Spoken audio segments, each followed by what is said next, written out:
Hello friends, good morning. तर आज आमचा परतीचा प्रवास असणार आहे, त्यामुळे आम्ही सकाळी लवकर उठून ब्रेकफास्ट करून निघालो होतो. गेट जवळच असल्यामुळे पुन्हा एकदा मोहर्ली गेटला भेट देण्यासाठी इथे आलो होतो. आणि या कोणासाठी गिफ्टसाठी या काचेच्या बॉटल्स आम्ही घेतल्या होत्या. आणि याच बॉटल आपण जंगलात नेत असतो, दुसऱ्या प्लॅस्टिक बॉटल इथे अलाउड नसतात. मग या काही बॉटल्स पप्पांनी घेतल्या आणि त्यानंतर बाय करता आम्ही पुढच्या प्रवासाला निघालो. खूप छान आठवणी आम्ही सोबत घेऊन निघालो इथून. आणि पुन्हा वाटेतून परतत असतानाच आम्हाला इथे गवा आडवे झाले. क्रॉसिंग करत असताना आम्हाला बघायला पुन्हा एकदा मिळाला त्यांचा ग्रुप.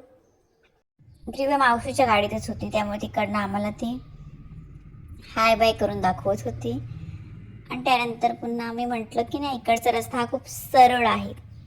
तर हा सरळ रस्ता पार करत ॲनिमल्स कुठे दिसतात की बघत आम्ही सरळ असे चाललो होतो. पण इथे आपण मध्ये कुठेच गाडी थांबवू शकत नाही मेन गेट क्रॉस करेपर्यंत, कारण हा त्यांचा झोन ठरलेला आहे. आणि तो क्रॉस केला नाही, त्यांच्या समृद्धीला लागलो. आणि मग मध्ये जेवणाचं टाईम झालं, मग तिथे आम्ही थोडं जेवण घेतलं.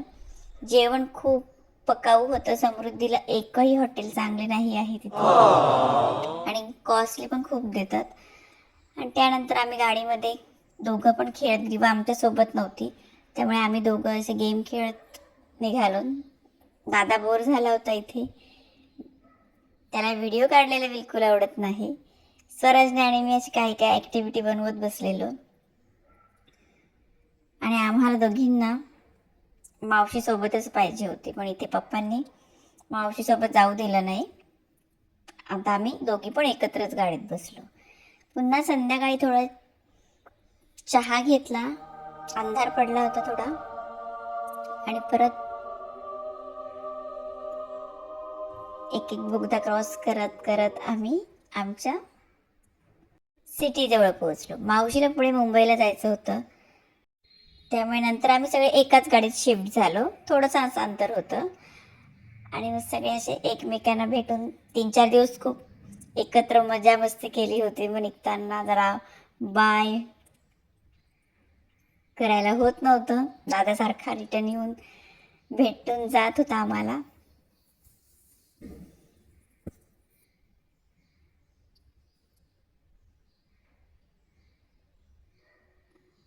सगळ्यांनी बाय केलं आणि मावशी ते मग पुढच्या प्रवासाला लागले. त्यांना अजून पुढे खूप जायचं होतं. आमचं आता 10 मिनिटावर अगदी घर होतं.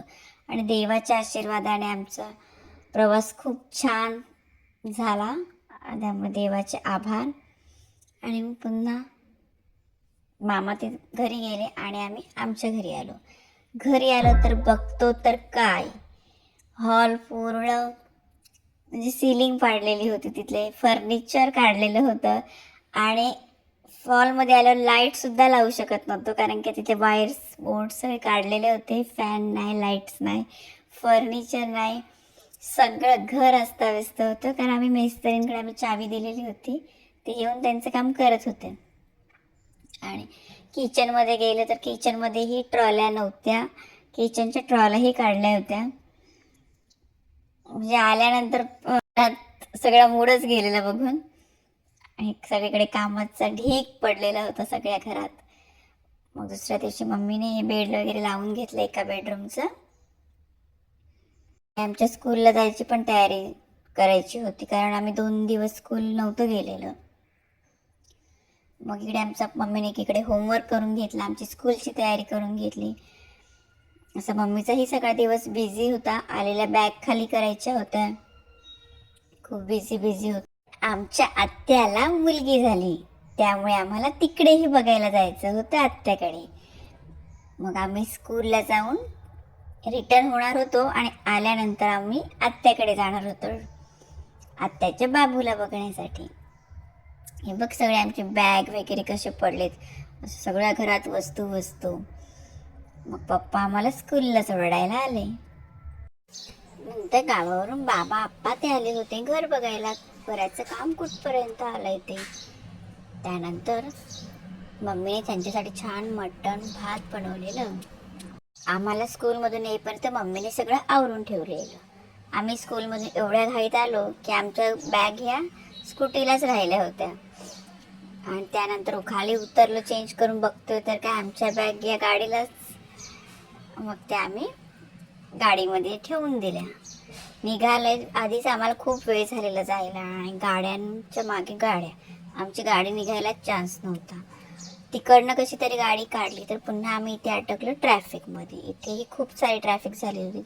नेहमीपेक्षा आम्हाला खूप जास्त टाईम पोचायला गेला होता इकडे ठाण्याला. खूप जास्तच ट्रॅफिक होती. त्या साईडला बघितलं तर त्या साईडलाही रस्त्याच्या खूप ट्रॅफिक होती. या साईडची ट्रॅफिक नंतर मोकळी झालेली. त्यानंतर येताना कसं यायचं हा प्रश्न पडलेला की आत्ताच इतका वेळ झाला आहे आपल्याला जायला, तर यायला किती वेळ होणार. कारण त्या साईडचा रस्ताही जाम होता. कसं बसं आम्ही पोहोचलो. त्यानंतर बेबीसाठी काही शॉपिंग केलेलीच नव्हती. आम्ही गेलेलो बाहेर फिरायला आणि घरात दिवसभर कामं होते. मग येता येता ऑन द वे थोडी शॉपिंग केली इथे आणि मग आम्ही गेलो बेबीला बघायला. तर क्यूट असं छान असं त्याचं बेबी आहे. मैत्रू दीदीला एक सिस्टर आली, पण त्यावेळी तिथे दीदीच नव्हती. त्यामुळे आम्हाला दीदीसोबत काही खेळायलाच भेटलं नाही. मग थोडा वेळ आम्ही बसलो आणि निघालो तर काही समोर लगेच दीदी आली. मग आम्ही पुन्हा आतमध्ये आलो आणि खूप सारी मस्ती केली. खाली इथे छान एक शॉप होतं. मग तिथे आम्ही गेलो. बेबीसाठी काही वस्तू हव्या होत्या. मग त्या पप्पांनी बघितल्या आणि आम्ही आमच्यासाठीच्या वस्तू बघत होतो. खूप छान छान इथे कलेक्शन होतं. आम्हाला काहीच घेतलं नाही. नंतर असं वाटेल पप्पा आम्हाला हॉटेलला जेवायला नेतील, पण नंतर मम्मी म्हणते की नको, घरी जेवण बनवलेलं आहे. इथे थांबलो तर ऑलरेडी आपल्याला लेट झाले आणि हॉटेलमध्ये अजून लेट होईल, त्यापेक्षा आपण घरी निघूयात. मग आम्ही फक्त हॉटेलची लाईट बघत बघत घरी निघालो. तर बाय हॉटेल्स आणि बाय तुम्हालाही. भेटूया नेक्स्ट ब्लॉगमध्ये. पण त्याआधी ज्यांनी चॅनलला सबस्क्राईब केले ना त्यांनी सबस्क्राईब करा. व्हिडिओ आवडल्यास लाईक करा. Bye, good night.